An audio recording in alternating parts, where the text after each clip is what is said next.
네. 자, 다음 질문 바로 또 해볼게요. 그럼 작가님께서는 ETF를 고를 때 가장 중요하게 보시는 것 혹시 어떤 것이 있으실까요? 저는 이제 장기적인 성장성을 좀 중요하게 생각을 하고요. 그래서 아들한테도 ETF로 증여를 해보는 것도 나쁘지 않겠다라고 바라보는 거거든요. 그래서 제가 이제 아들아 주식 공부해야 한다라는 책을 냈고 또 아들에게 좀 더 안정적인 주식 투자를 했으면 좋겠다라고 늘 강조를 하는데요. 장기적인 관점에서 실적 개선이 이루어지는 섹터, 그리고 안정적으로 고배당을 하는 그런 ETF 섹터, 이렇게 두 가지로 나뉠 수가 있을 것 같아요. 그래서 우리가 저는 이제 실적 개선, 그러니까 돈 잘 버는 회사가 실적 개선이고 돈을 잘 베푸는 회사가 고배당이겠죠. 그래서 고배당과 실적 개선, 이 두 가지가 맞물리는 섹터들을 장기적인 관점에서 묻어두는 투자 전략, 뭐 자식에게 증여하는 측면에서도 좋고요. 다만 이제 그 실적이라는 것은 주기적으로 변동성이 심하잖아요. 그래서 반도체와 같은 사이클 산업은 이 실적이 악화됐을 때 사서 실적이 아주 좋아졌을 때 매도하는, 왜냐하면 사이클은 이런 주기를 가지고 변동성, 특히 그 메모리 반도체 같은 경우는 2, 3년을 주기로 기술 개발에 따라서 그 메모리 반도체의 교체 주기가 보통 벌어지거든요. 그러면 2년 또는 3년마다 실적이 급등했다 급나가는, 그래서 삼성전자 같은 경우도 작년 말 기준으로 54조 원 정도의 당기 순이익을 거뒀거든요. 근데 올해 말 예상 당기 순이익이 11억 원이에요. 그러다 보니까 삼성전자의 주가가 지금 힘을 잃은 거고요. 작년 실적 기준으로 하면 근래 3, 4년 들어서 최고의 실적인데 왜 주가가 빠지느냐? 앞으로 올해 실적이 엉망이 될 거다. 5분의 1 토막이 나기 때문에 그만큼 주가가 힘을 잃는 거고요. 오히려 이런 악재인 상황에서 매수 관점으로 접근하고 한 2025년이면 다시 50조 원대의 당기 순이익을 예측을 하거든요. 그러면 2023년에서 이렇게 급락을 했다가 24년, 25년 이렇게 올라오는 사이클이라면 지금 우리가 반도체 관련 기업들에 좀 주목할 필요가 있겠다. 외국인과 기관은 지금 반도체 주식들을 끌어모으고 있거든요. 여기에 삼성전자가 앞으로 10년 동안 매년 30조씩 설비 투자를 우리가 용인 클러스터에 한다고 했잖아요. 그러니까 비메모리 반도체에 보다 집중을 할 것이다라고 이제 삼성전자가 이야기를 했기 때문에 우리나라가 그 반도체 산업에서 차지하는 비중이 글로벌하게 한 20% 정도 돼요. 50%가 이제 미국이고요. 우리나라가 20%인데 그럼 우리나라가 굉장히 이렇게 반도체의 선진국 같이 보이지만 비메모리 반도체, 그러니까 반도체는 메모리가 있고 비메모리가 있는데 비메모리는 맞춤형 소형 생산이에요. 다양한 상품들을 팹리스라는 게 설계를 하고요. 그 설계한 거를 파운드리가 이렇게 생산을 하는데 TSMC, 대만의 TSMC라는 회사가 전 세계 시장의 한 60% 정도를 차지하고 삼성전자가 한 15% 정도 차지를 하고 있는데요. 이 비메모리 반도체가 반도체 시장에서 차지하는 포션이 한 80% 정도 되거든요.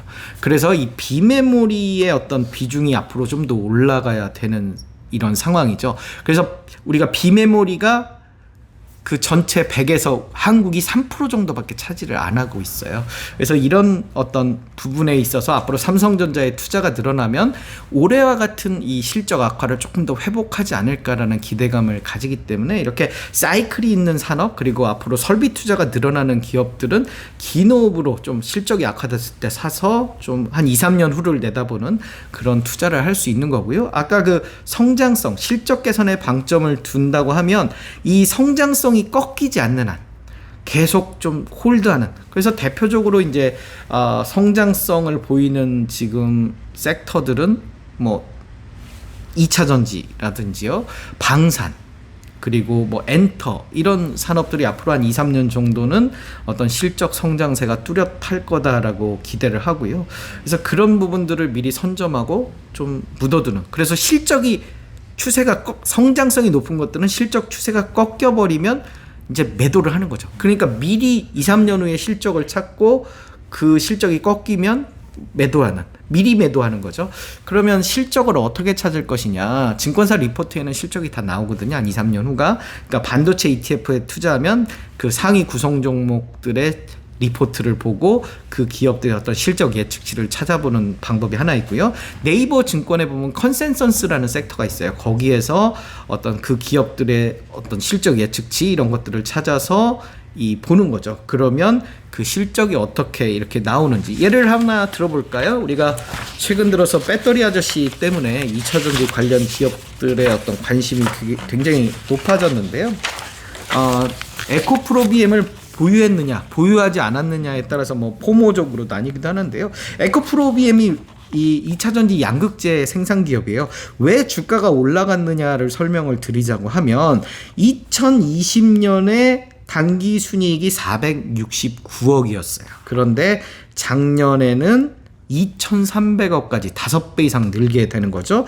그런데 2025년이면 7,400억대까지, 그러니까 작년보다 3배 정도의 어떤 성장세를 보여주는 거죠. 이런 미래 2025년의 성장성을 끌고 미리 와서 주가가 이렇게 급등을 하는 거죠. 그래서 우리가 이런 실적 개선 측면에서 실적이 증가하는 그런 업종들을 찾아서 좀 홀딩하는 그런 투자 전략도 좋고요.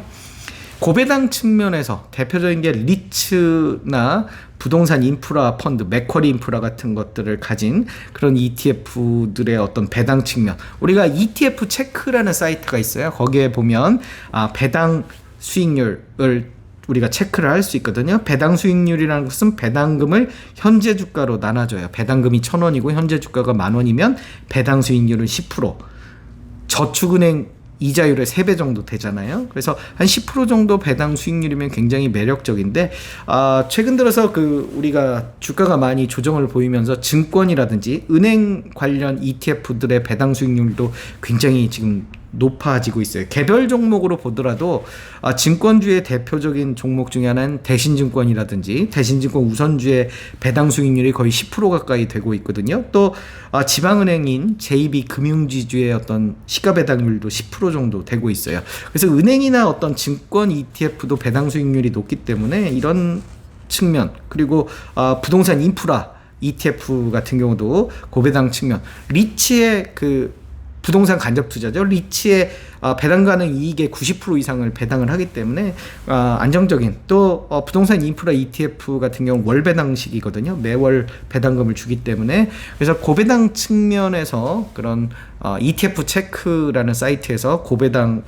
배당 수익률을 한번 찾아서 고배당 ETF를 투자하시는 것도 괜찮겠다라고 말씀을 드리고요. 우리가 서킷 브레이커라고 주식시장이 8% 이상, 지수가 8% 이상 급락을 하면 잠깐 주식시장을 멈추는데요. 서킷 브레이커가 코로나19에도 한 2번 정도 있었고요. 또 미국 신용등급 하락이라든지 미중 무역 갈등, 이럴 때마다 전체 주식시장이 한번 망가지거든요.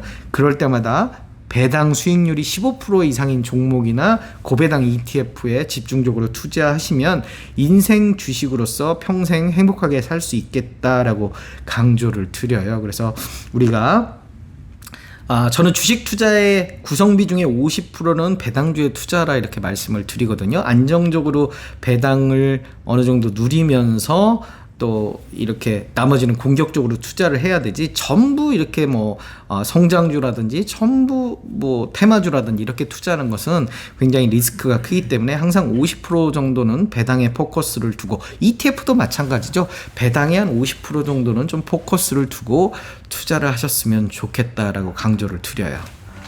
네, 작가님 방금 중요한 이야기 몇 가지 해주셨는데요. 먼저 가장 중요하게 고른 것, 장기적 성장성. 당연한 얘기죠. 이 종목이 앞으로 얼마나 미래 가치가 올라갈까, 이거에 대해서 우리가 그것들을 보고 투자를 하는 거죠. 그리고 특히 반도체 산업에 대한 미래의 성장성에 대해서 한 번 더 이야기해 주셨네요. 그리고 또 하나, 배당을 50% 이상 갖고 가는 것도 생각해 보아라. 왜냐면 이 성장성이, 주식이라는 게 미래는 아무도 알 수 없으니까 그런 것들을 생각하면 배당주 투자도 나쁘지 않다는 이야기. 그렇죠. 우리가 이제 바꿔서 생각해 보면 10%씩 배당을 매년 받는다고 하면 10년만 보유하면 투자 원금을 찾거든요. 그렇기 때문에 주식이 30% 망가졌어도 배당 수익률에서 10%씩 가져가면, 또 배당주의 장점이 뭐냐면 뒤에서 또 설명할 기회가 있을지 모르겠는데요.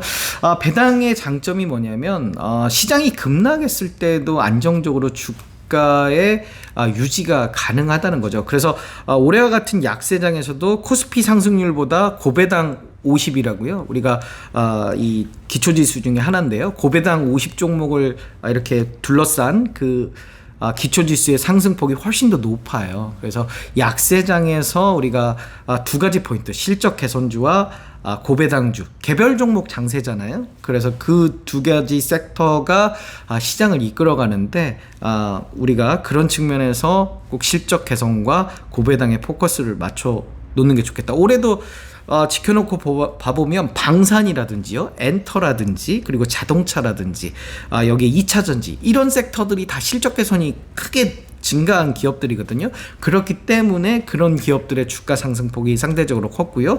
고배당주들은 또 안정적으로 주가 움직임을 좀 보여준 그런 측면. 오히려 주가가 내릴수록 배당 수익률은 올라간다. 그러니까 배당금을 현재 주가로 나누는데 현재 주가가 떨어지면서 배당 수익률은 올라가기 때문에 배당을 더 받는다라는 측면에서 기관과 외국인이 가만히 있지 않거든요. 그런 측면에서 안정적인 그런 매수세들이 받쳐주기 때문에 고배당주를 50% 이상 담는 게 초보 투자자나 그 다음에 안정적인 수익률을 원하시는 분들은 가장 매력적인 섹터다, 이렇게 강조를 드리고 싶네요.